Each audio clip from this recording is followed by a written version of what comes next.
এভাবে যদি পোলাও আর কষা মাংস সামনে আসে, আশা করি সবারই খুব ভালো লাগবে, সবারই খেতে ইচ্ছে করবে। আমি মাংসটা বানিয়েছি, অন্য আরেকদিন দেখাবো। আজকে দেখাবো বাসন্তী পোলাও রেসিপি। তার আগে আমার চ্যানেলটা যদি সাবস্ক্রাইব না করা থাকে তাহলে ইমিডিয়েটলি করে নেবেন, তাহলে নতুন নতুন ভিডিও পেতে সুবিধা হবে। চলুন, আজকে বাসন্তী পোলাওয়ের জন্য আমি নিয়ে নিয়েছি কাঁচা লঙ্কা, আদা বাটা, সঙ্গে নিয়েছি দুধ 1 কাপ, নিয়েছি গোবিন্দভোগের চাল। এখানে চালটা 4 কাপ পরিমাণে নিয়েছি। চালটা প্রথমে আমি ধুয়ে নিচ্ছি, একবারই ধুয়েছি ভালো করে। চালটা বেশি ধুলে আবার গন্ধটা চলে যায়। ধোয়ার পরে আমি এই রকম একটা কাপড় পাখার তলায় বিছিয়ে নিয়ে আমি চালটাকে ভালোভাবে ছড়িয়ে দেব। তাতে কি হবে, ঘন্টা দেড়েকের পরে চালটার সব জল মোটামুটি শুকিয়ে গিয়ে ঝরঝরে হয়ে যাবে। এখন চালটা তুলে নিয়েছি। এবার গ্যাসের মধ্যে আমি এরকম একটা পাত্র নিয়ে তাতে সাদা তেল আর ঘি বেশি পরিমাণে নিয়ে একটু তার মধ্যে হলুদ দিয়ে একটু নেড়ে নিয়ে চালের মধ্যে দিয়েছি, সঙ্গে আদা কাঁচা লঙ্কা বাটাটাও দিয়ে দিয়েছি। দিয়ে ভালোভাবে আমি মেখে নেব। হাত দিয়ে মেখে নিলেই ভালো হয়, তাহলে পুরো চালটা হয়ে যায়। এখন গ্যাসে আমি কড়া বসিয়ে নিলাম, দিয়ে দিচ্ছি সাদা তেল আর বেশ খানিকটা পরিমাণে ঘি। কিছুটা কাজু বাদাম নিয়েছি, হাফ করে ভেঙে নিয়েছি, দিয়ে ভেজে নিলাম। এবারে আমি কিশমিশটাও দিয়ে ভেজে নিয়ে তুলে নিচ্ছি। তুলে নেওয়ার পরে বেশ খানিক একটু ঘি দিয়ে দিলাম।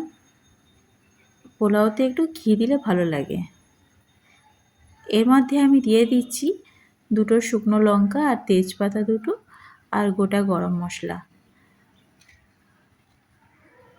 এলাচের মুখটা একটু ফাটিয়ে নিয়েছি।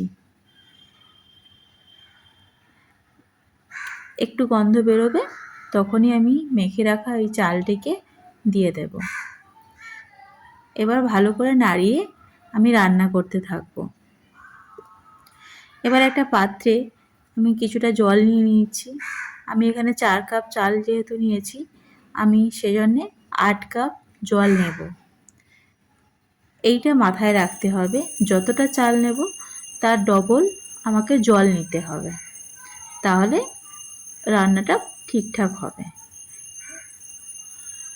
ওই জলটা একটু নাড়িয়ে নিয়ে আমি দিয়ে দিচ্ছি চালের মধ্যে।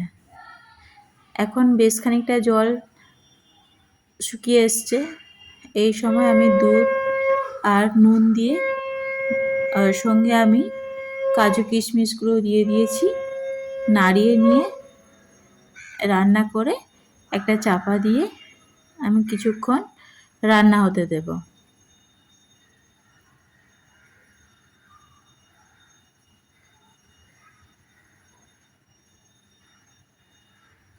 এই থালাটা দিয়েছিলাম কিন্তু হলো না দেখে আরেকটা থালা দিলাম।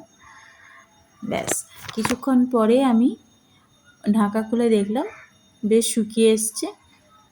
এখন বেশ ভাতটাও ঝরঝরে হয়ে গেছে। এখন আমি চিনি দিয়ে দেব। যে যতটা পরিমাণে চিনি খেতে চান সেই অনুযায়ী দিয়ে দেবেন। আমি একটু কমই দিয়েছি। সঙ্গে দিয়ে দিচ্ছি ঘি। ঘিটা একটু বেশি পরিমাণেই দেবো এখানে। এবার ভালোভাবে নাড়িয়ে নেব। দেখুন বেশ ঝরঝরে হয়ে গেছে।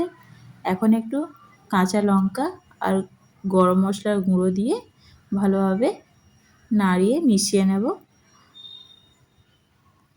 দিয়ে বেশ খানিকক্ষণের জন্য ঢাকা দিয়ে রেখে দেব। ফিরছি কিছুক্ষণ পরে। এখন গ্যাস অফ করে দিচ্ছি।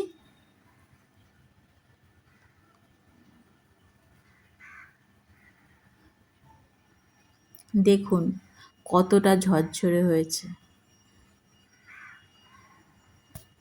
আর পাশে রান্না করেছি কষা মাংস, মুরগির মাংসই রান্না করেছি। খেতে জাস্ট অপূর্ব হয়েছে। ট্রাই করে দেখবেন।